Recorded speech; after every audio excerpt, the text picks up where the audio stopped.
Sige na pa bata diha. Amen. Basi katong una-una na nas balay. Wala pa. So kinsa tong katulogon nila sa matod pa sa ubang tao nga kuno nagtutik nga gagmay kaning tuk sala tugangan bag tutik nga gamay padili makapiyong. Hinumdum ko sa unang seminary pa during sa klase naman ko mga tulog na yun to usa sa mga professor nga kuan daw gikulumbitayan og gagmayng demonyo. Naganahan mo ana. Diba, kanina sa babaw na to mo kuno gikulumbitayan og gagmayng demonyo mo to mo close ang mata. Nakatulog na mo nagyakuha ra pud ka. Sa ilog nga itaganahan ana no. Di man nga nadiri ang demonyo wala na diri ang demonyo. So joke lang nga murag kayo nga dili nato katulgan basta ang pulong sa Ginoo. Maminaw ta makaigsuunan. God is good. All the time. All the time. Ang Diyos maayo. Sa tanang Sa tanang panahon. Maayo ang Yes, Diyos. maayo. So naay limit ang time, 10 minutes, pero ako ang marabuan ka butog 5. Okay. So ang ikalimang pulong sa kaluwasan mao ang gugma nga mo akong gina-share karon sa John chapter 19 verse 28. Ako nang gisulat ri binisaya, human ini si Jesus nga nasayod ang tanan na tuman na ug aron pagtuman sa kasulatan miingon giuhaw ako. So unsay buot ipasabot mga kaigsuonan. No, I know nakabalo na mo usay daghan natang mga wali about giuhaw nako. Kay pila na katuig nga nag-atinanta ini nga mga tapok nga ginasgyutan nga giuhaw ako. So Jesus Christ, he was thirsty first of all physically, di ba? So how he long for cold water makaisunan, pero I believe nga karong orasa gikinahanglan ang dili cold water ang gikinahanglan ni Jesucristo kundi mao ang atong paghigugma kaniya. So nagayon ang balaang kasulatan, we love because he first loved us. Diba? So siya ang unang nahigugma kanato mga kaigsuonan, he showed his love on the cross. Mga kaigsuonan manang na yun sa John 3:16 kasi naka-memorize aron English. Sige atong dunganon. For God so loved the world that He gave His only begotten Son, that whoever believes in Him should not perish but have everlasting life. So nimo pa nang gituuhan naghigugma ka sa Ginoo? Amen. Ang Ginoo naghigugma nako ug higugma nimo ug kanatong tanan. Amen ba? Amen. Kanos ani mo na nabatunan naghigugma ka sa Ginoo? Unsa mga butang nga makayong kaagi gihugugma gyud ko sa Ginoo. So pwede tubagon, pwede dili. Kamoray na say kung usa nga part nimin ka nga ay higugma gyud ko nimo Lord. Kay usahay makaingon butang nga walay nahigugma nako. No? Mo-post gyud na uban sa Facebook nga post lang man nagkaingon-ingon walay nahigugma nako. Mano buhat na og dili maayo. So ang Ginoo nagpakita kanato gugma nga unconditional love. Agape love kanang agape walay atik-atik na gugma kanang magbalhin-balhin kanang mo gugma mo dili gugma dili na ana ang gugma sa Ginoo diri kanato mga kaigsuonan.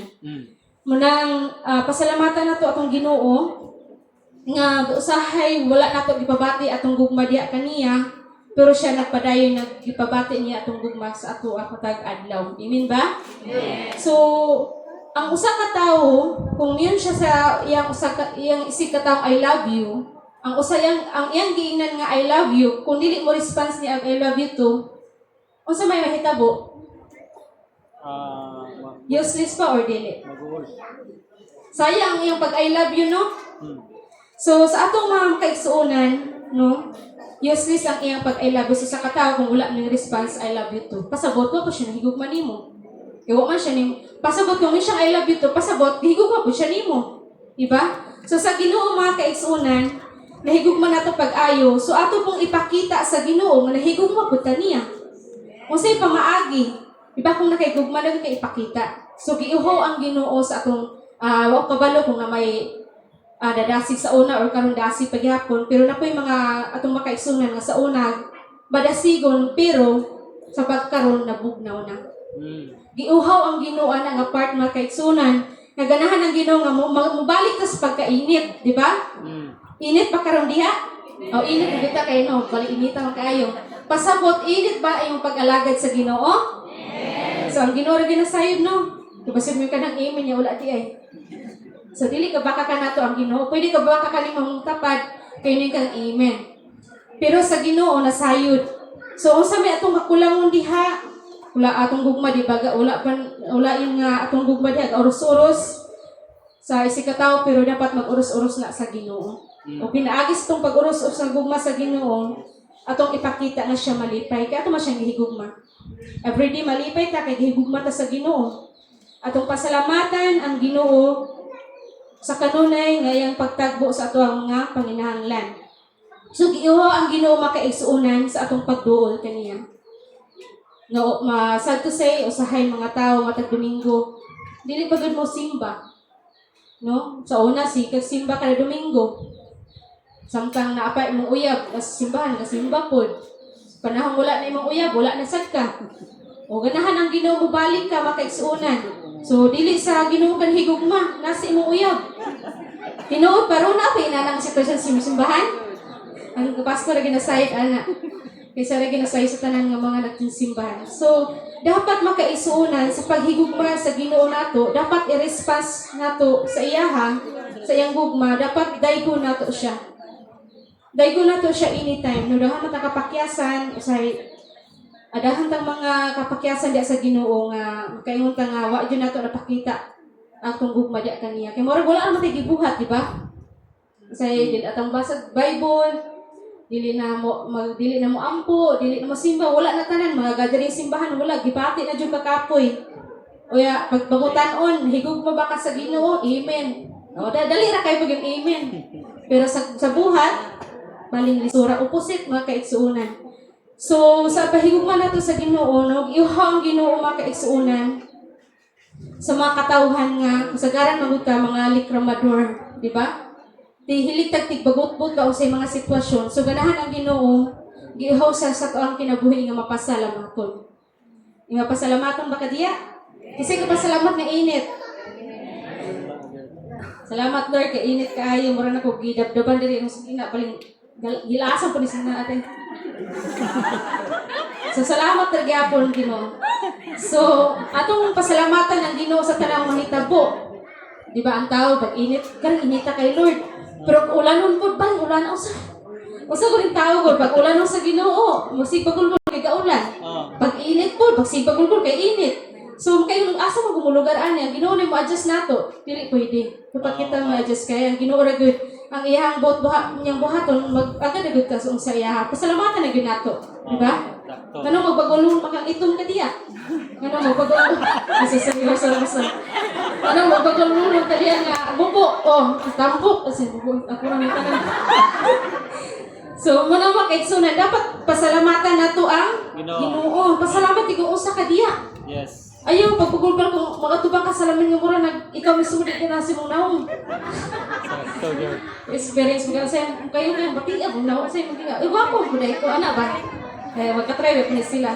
So, dapat mapasalamatan sa Ginoo. Walay sula, salamat Lord. Salamat nga, gaaway ni, salamat na kay purpose. No? Dapat pasalamatan din nato tanang panghitabo, good and bad times. So, kaya ang tanan na ay purpose. So, ayaw na, wala na ng likramador nga kinabuhi, kaya wala na nag-iho ang Ginoo na.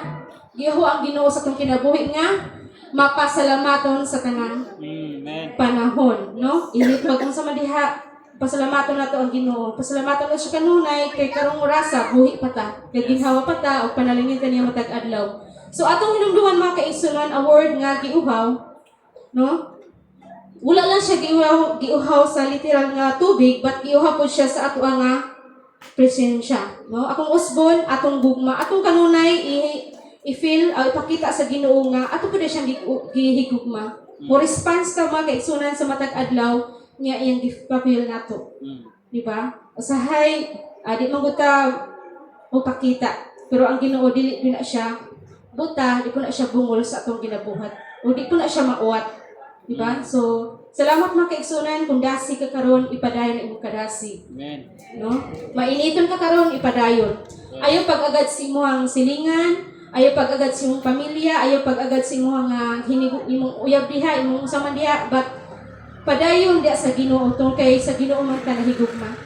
So sa Ginoo na sad ta magpakita nga ato siyang gihigugma. So Kuno na to pasalamat ang Ginoo, no?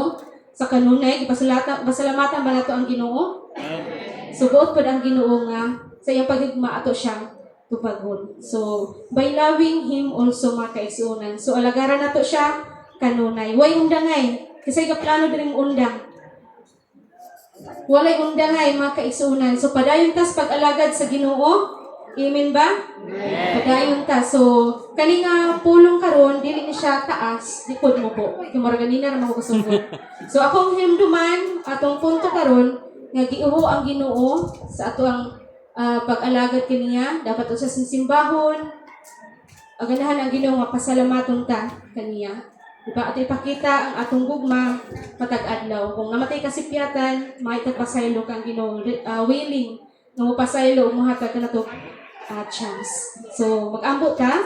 Dear God, salamat Lord sa paghigugma ka namo.